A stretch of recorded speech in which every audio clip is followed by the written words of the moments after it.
بسم اللہ الرحمن الرحیم۔ محترم سامعین و ناظرین، السلام علیکم ورحمۃ اللہ وبرکاتہ۔ آج کا ہمارا موضوع ہے آئندہ ہم کیا سیکھیں گے۔ مصنف کتاب لکھتے ہیں، عام طور پر یہ دیکھا گیا ہے کہ افراد کے خوشی غمی کے اسباب یکساں ہوتے ہیں۔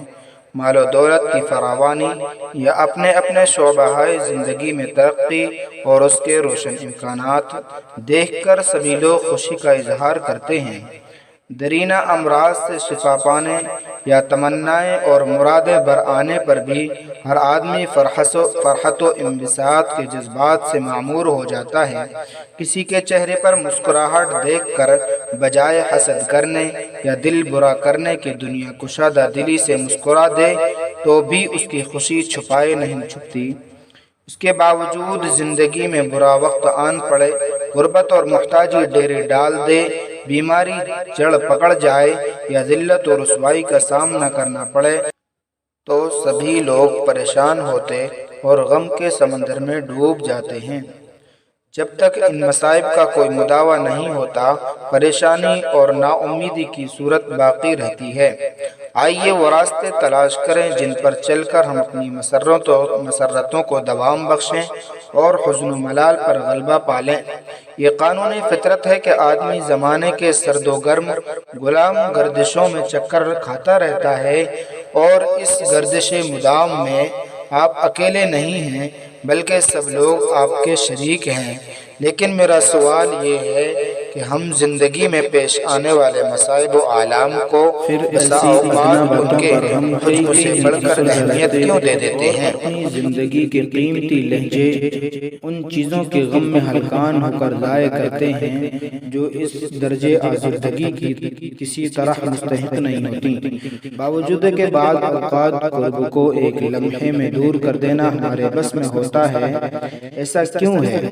یہ بات ذہن میں رکھنی چاہیے کہ رنج و حزن ملال دل پر براہ راست حملہ آور ہوتے اور اس میں بغیر اجازت چپکے سے داخل ہو جاتے ہیں۔ تاہم رنج و الم کا دروازہ ایک بار کھل جائے تو اسے بند کرنے کے بھی ہزار طریقے ہیں۔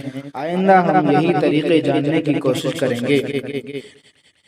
زندگی میں ہماری ملاقات کتنے ہی ایسے افراد سے ہوتی ہے جو ہر دل عزیز ہوتے ہیں۔ لوگ ان سے مل کر خوش ہوتے ہیں اور ان کے ساتھ بیٹھ کر ان سے باتیں کر کے اپنی دل بستگی کا سامان کرتے ہیں۔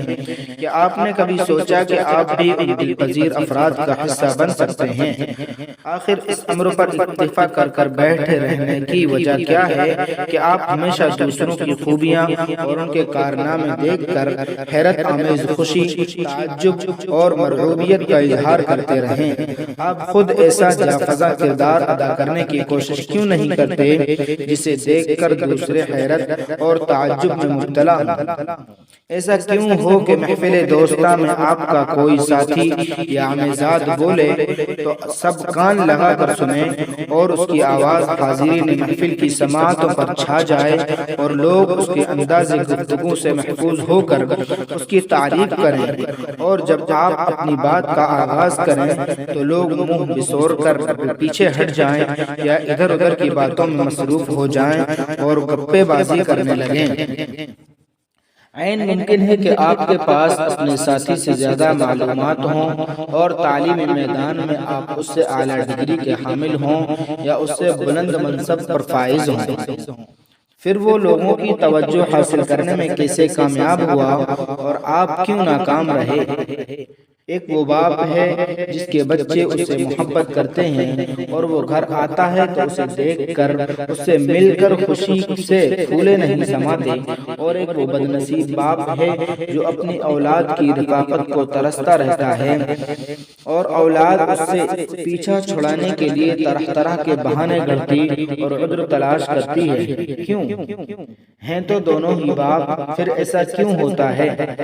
اس کتاب میں ہم انشاءاللہ یہ سیکھیں سیکھیں گے کہ زندگی سے لطف کیسے اٹھایا جائے، لوگوں کی توجہ حاصل کرنے کے طریقہ کار کیا ہیں اور اپنی بات کو مؤثر انداز میں کیسے پیش کیا جائے۔ یہ بھی معلوم ہوگا کہ معاشرے میں بدمعاش افراد کے شر اور ان کے خطرناک عزائم سے کیسے محفوظ رہنا اور ان سے دنیاوی معاملات طے کرنے کے سلسلے میں کیا رویہ اختیار کرنا ہے، وغیرہ وغیرہ۔ تو آئیے ہم آپ کو مرحبا کہتے ہیں۔ ایک اہم بات، کامیابی یہ نہیں کہ آپ ان چیزوں کا سراغ لگائیں جنہیں دوسرے پسند کرتے ہیں، بلکہ فائز المرام یہ ہے کہ آپ اپنے اندر ایسی مہارتیں پیدا کریں جن کی بدولت آپ لوگوں کی توجہ کا مرکز و محور بن سکیں۔